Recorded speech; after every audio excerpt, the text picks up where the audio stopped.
If you think entrepreneurs get an MBA just to make more money, then you're already missing the point. In today's presentation, we're going to go over the real advantage an MBA provides entrepreneurs, and it has nothing to do with a salary boost. The startup graveyard is filled with brilliant ideas and founders, but most of the time, these great ideas will fail without those business fundamentals. Founders constantly struggle with capital, how to build teams, and communicating with investors who are just looking for a profit on their investment. An MBA will provide the fundamentals and bridge the gap between great ideas and actually operationalizing them in a meaningful way. In today's video, I'm going to go through some hidden advantages that top entrepreneurs use to build their empires. Now, full disclosure, I didn't start my own company. I found my success through a career in pharma marketing, but I do know many founders. Some are close friends, and they all have their MBA. So we all know the story of the dropout billionaire.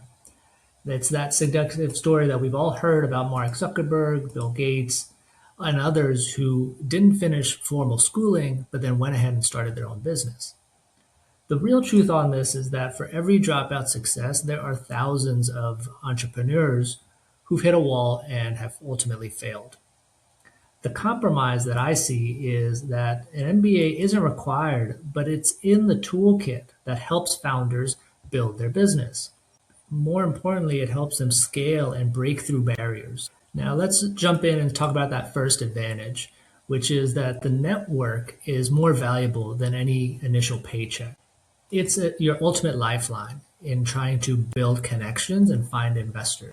Without question, the biggest hurdle most entrepreneurs face is getting the right people to listen to their idea. They can cold call, they can knock on doors, but it's going to be an uphill battle for them as they try to articulate their own value proposition. This is where the MBA network becomes a critical lifeline. That is what helps most entrepreneurs get a foot in the door, because your classmates are likely connected in ways that you can't imagine. And so they are likely to become tomorrow's VCs or decision makers and could connect you. And a warm connection is always better than a cold one. And they're going to have this particular relationship with you because you've already built that equity and trust with them. You've stayed up nights with them. You've built projects with them. They know your mettle. And so they can help connect you when others may have doubts on your capabilities. Let's talk about the network effect in action, as I was describing earlier, where you take a look at the first initial step in during school, you're building those relationships with future VCs and executives. Your first pitch idea, it's not going to get blocked by email scanners. It's going to be immediately pulled through because it's being introduced to a person that knows you. And it just doesn't stop with your classmates. You can look at top professors who you've built relationships to lean into for strategic direction, and even tap into alumni databases for mentorship, because many of those alumni may have gone forward to build their own companies and could give you line of sight into key learnings. And finally, the name of your alma mater matters. Regardless of what school you go to, you can always look into those who have come before you and tap into that alumni network to potentially open some doors that you didn't even think you had access to. So between your classmates, professors, and past alumni, you have a great opportunity to scale your network and leverage that to build your business. Studies from top business schools show alumni consistently leverage their network. So it's not just about your 2 years in school, it's about using that network consistently to secure funding, find talent, and ultimately grow your business. Now, the second advantage of an MBA for entrepreneurs is learning to speak the language of capital. Many founders have a blind spot. They're brilliant visionaries, but when they walk into that investor meeting, they fall flat. They're creative in how they can articulate their model, but they can't talk in terms of term sheets, capital flow, or any of the financial modeling that's needed to grow a business. An MBA will help you learn that language and master your acronyms. You can decode valuation math, you can negotiate more effectively, and make sure that you're learning the basics of business, which is balance sheets and cash flow statements. This becomes a competitive advantage versus those who don't have this background, because when VCs ask you about your cash flow and financial modeling, which they will, you'll be confident in discussing those answers with them. You're not just going to be a creative force in the boardroom. You'll be one that's credible because you have that ability to speak to lifetime value acquisition costs, which are critical to growing businesses. If we jump to advantage 3 of the MBA program for entrepreneurs, it's the ability to really use this multi-million-dollar sandbox to experiment. It goes without saying, but launching a startup is a high-stakes gamble.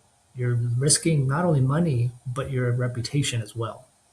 And so what if you could test your business idea in a risk-free environment so that you're not putting all your chips on the table? That's what top MBA programs enable with startup incubators. You can test, build, launch, fail, and learn without much consequence. Not only that, but you'll be able to team up with your classmates who are in many cases engineers, marketers, financial experts, or creative minds to further flesh out your idea and validate it in the context of a school program. This is something I did as part of my Cornell capstone, where I worked with my classmates to create a business model and present it to would-be investors. And there are many such capstone initiatives out there. One famous example is Matt Maloney, who refined his Grubhub model at University of Chicago, presented it, and ultimately moved forward with the idea, and of course became world famous for his Grubhub notion. But it all started in this safe sandbox environment at his MBA alma mater. The 4th advantage is this unspoken currency of credibility. We talked about building investor confidence, but having that MBA, whether you like it or not, does signal to investors that you've taken that extra step to understand business. Because at the end of the day, investors aren't betting on your idea or how much funding you have. They're betting on you and your idea and your ability to make it happen. This MBA titling can also make you more attractive to talent that you want to build onto your business. You can convince that top engineer to leave Google for your startup. That's going to be a hard conversation, but if you have an MBA and are able to articulate your vision both in creative and financial terms, then that conversation might be a little bit easier. And then finally, that MBA can be heavily leveraged for strategic partnerships. You can negotiate with larger companies using that shared business language that we talked about earlier to build credentials and open doors otherwise that would have stayed closed. At the end of the day, it comes down to having credibility. When you have no track record, no revenue, no brand, all you have is your name. And that is going to open more doors in the upfront than anything else. That MBA gives you the instant legitimacy when you need it most. And that's something that you have to keep in mind. So in terms of the advantage, those are the 4 core advantages that we need to keep in mind if you're an entrepreneur thinking about an MBA. Remember, an MBA doesn't make you an entrepreneur. That vision must already exist within you. Your ability to articulate it in business terms is what the MBA helps do. And it's not about that post-graduation salary. It's about your network, investor fluency, your ability to experiment in a safe environment, and the instant credibility that it brings. Your ultimate goal is to transform your raw vision into strategic leadership, and an MBA can certainly help you do that. Because the advantage is real. Don't let MBA misconceptions hold you back. We've gone over all the advantages here, and there are more to talk about there, but in this video I wanted to cover at a high level. If you want to hear more, leave a comment. But at the end of the day, an MBA doesn't guarantee success, but it stacks the deck heavily in your favor when building something from nothing. Hope you enjoyed the video. If you want to learn more about MBA admissions, then check out this video right here, and I'll see you there.